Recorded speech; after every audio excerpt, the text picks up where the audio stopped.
Hi friends, the patch notes for Apex Legends Season 14 has finally dropped, and we get to learn some interesting details, some that you didn't know about. So let's jump straight into it. I'm going to try not to spend too much time on the obvious things that we already know pretty good details about. So we know Vantage is going to be the new legend. I did her full backstory, so I won't cover it now. Just check out my video on her backstory. I also covered her abilities. Obviously we know her passive, her tactical, and her ultimate. She's going to be a recon legend, although it's nice that her tactical brings a movement element as well. Check out my YouTube shorts to hear those abilities explained in more detail. Let's move on. We obviously know King's Canyon is getting a big change. We also know there's going to be a level cap increase, which you can see here. And we know about the prestiging, so it says there are 3 additional tiers of 500 levels, bringing the effective maximum level to 500 tier 3.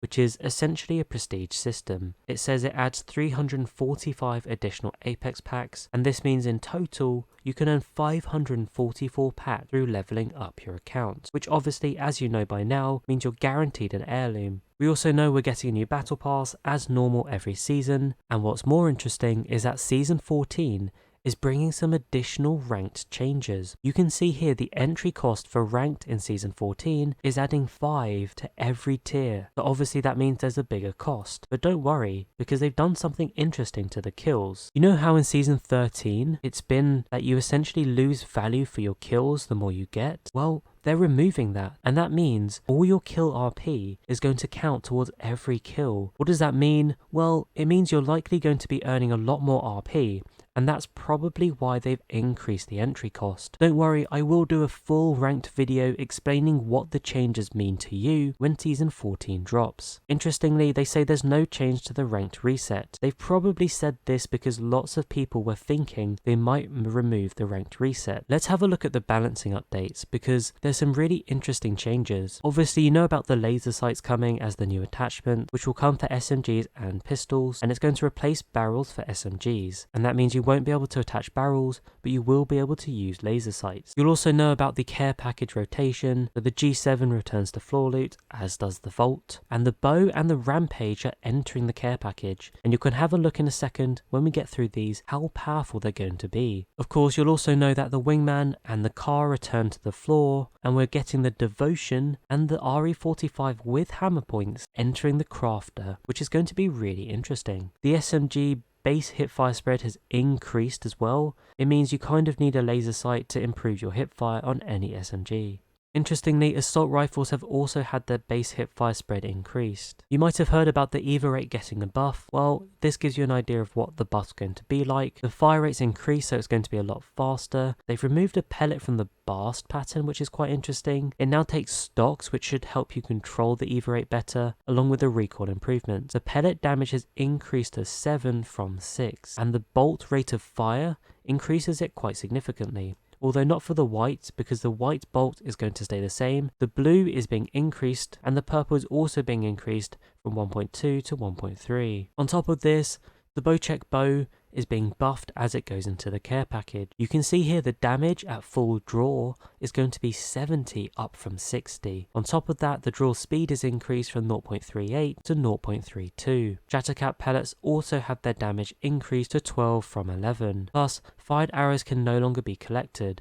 This one's quite interesting, but also makes sense because it's a care package weapon, so it means you won't be able to increase your ammo for the bowcheck bow. Rampage LMG, the damage has increased to 28 from 26. That is quite significant, and I think that's going to make the Rampage quite scary out of the care package. And you can see here they also include a thermite grenade, so it won't auto charge, but you will get a free grenade to charge it with. Now the Vault, as I said, is coming out of the care package, and as such it's had its damage reduced to 15 from 17. The G7 coming out of the care package has had its damage reduced to 34 from 36. The headshot multiplier is also reduced to 1.75 from 2.0, and that's to bring it in line with the other marksman rifles. And there's some other changes I won't go through in detail, but there are some changes to the L-Star to make it a little bit more effective. Same goes for the RE45, same goes for the wingman, which has actually had its ammo changed to sniper ammo. That means you'll need sniper ammo and sniper magazines for a wingman. They have done something interesting to the sniper rifle because of that, I believe. So you can see the inventory stack for a sniper rifle ammo will go to 28 from 24. They made some adjustments to the Spitfire and the 30-30.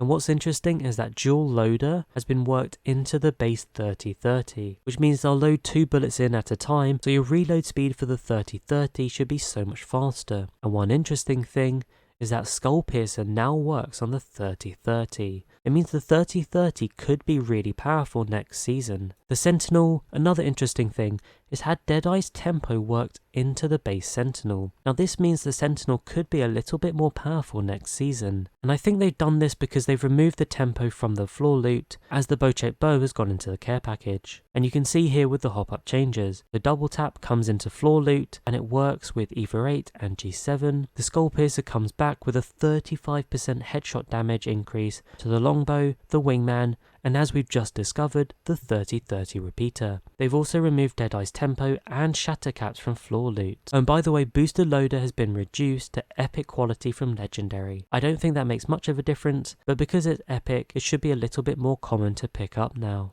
Moving on, I think you all know about the backpack and knockdown shield changes for the gold variety. The gold backpack now has a new perk called Deep Pockets. So this means you can carry more batteries and medkits because they stack to 3 now instead of the previous 2 that they used to be, and Phoenix kits also stack to 2 in your inventory. On top of this, the knockdown shield has had its self-revive removed, and the Guardian Angel, which you used to get with the backpack, is now on the knockdown shield. There's some interesting changes for the Arc Star. So when you stick someone with an Arc Star now, it reduces it from 40 all the way down to 10. So you're going to do less damage on a stick with an Arc Star. On top of that, they've also removed the aim slowdown when you get stuck. Of course, it still remains when it detonates, but it should give you a little bit more movement when you get stuck. Plus, the detonation damage has increased, so the Arc Stars have become more about detonating rather than the initial stick, which should be good because Arc Stars were a little bit OP. They made a few changes to explosive holds, but to be honest, nothing major. A few more interesting things to cover in today's video for these patch notes, and these are the legend changes. Now, I won't go through each bit one by one, but I'll try and summarize what it means. I would say Valkyrie's had the biggest nerf. You can see here a lot of changes to how her passive works. So it's going to consume a lot more fuel when you're using her passive and reduce the acceleration. So you're not going to be able to boost away as easily using Valkyrie's passive now. You can also see here Valkyrie's tactical and her ultimate have also been nerfed. Her tactical has been nerfed by reducing the duration and the explosion radius, and her ultimate's height has been reduced by 25%. So that's a quarter lower, which means there's going to be lots of areas, particularly on Storm Point, where you've got big mountains that Valkyrie and her team are just not going to be able to get over. So that could be a good little change to the meta for Valkyrie. Although for you Valkyrie mains, these aren't the greatest changes for you as a main. Horizon's had kind of a little bit of a nerf. Essentially, her ultimate's going to be a lot easier to destroy, be that from grenade damage, or even just the hitbox being slightly easier to hit. Watson's had a few little improvements, so has Newcastle. I think Newcastle's potentially had the biggest buff. You can see here his abilities while reviving have been increased to give you more speed and maneuverability. Plus, the health of his knockdown shield while reviving have also been increased. They've also doubled the max movement speed of Newcastle's shield, which means he can move faster at a running pace and move the shield along with him. They've also made a slight change to the castle wall, making it harder for you to vault over or get close to. Mad Maggie's also had a few improvements. I won't go through them in detail, but one interesting thing is that the ultimate will deal damage to placeable objects now, so things like caustic barrels, gas barrels, amped cover, black holes, even Loba's black market. Oh yeah, and it will also destroy Gibraltar's dome of protection. I think that's a subtle one hidden in there that could make Mad Maggie really strong. They've also made a few changes to some of the other legends. I won't go through them in too much detail, but you can see here a few changes for Mirage, Caustic, Rampart, and even Revenant. There are some crafting updates. I think this is an interesting change. What that means is, you know those canisters where you grab materials from? If anyone in your team grabs it, those materials will be given to your whole team, which means you don't need to spend ages individually running around all the canisters. You can divide and conquer and still get all of the crafting materials you need. Oh, an interesting one in case you didn't know, Kings Canyon, World's Edge and Storm Point are going to be our maps in public rotation this season, or for season 14 I should say. And you can see a few little changes across all Battle Royale maps. Replicators and crafting materials have been rebalanced across the map, and the most interesting thing are these ring adjustments. Ring 1 damage has increased to 3 from 2, so you get an extra HP tick in Ring 1, and they say this is equivalent to Ring 2. So now Ring 1 and Ring 2 are essentially going to do the same amount of damage. Ring 1 pre-shrinking time has decreased from 180 seconds to 60 seconds, and you can see here what this means for the Ring 1 closing times. It seems like they're trying to stop people camping in Ring 1 and just make Ring 1 a little bit faster. They made a few changes to World's Edge as well, nothing that interesting, just some little improvements. And they've also made a few quality of life changes. I would say the most interesting one is this one right here. The ability to use tap interact prompts when they conflict with hold. For example, reloading near down teammates is now a lot more reliable on controller. If you didn't know, a lot of controller players have the issue where when they try to reload and they've got a down teammate next to them, it starts reviving them instead of reloading. It's one of the most annoying things on controller, so I'm glad to hear they've done something about it. Another one is the text to speech. Incredibly annoying if you've got teammates in game just spamming TTS. Oh, and one other subtle change is that when you're dropping from the dropship, the location of the point of interest players land in is now displayed.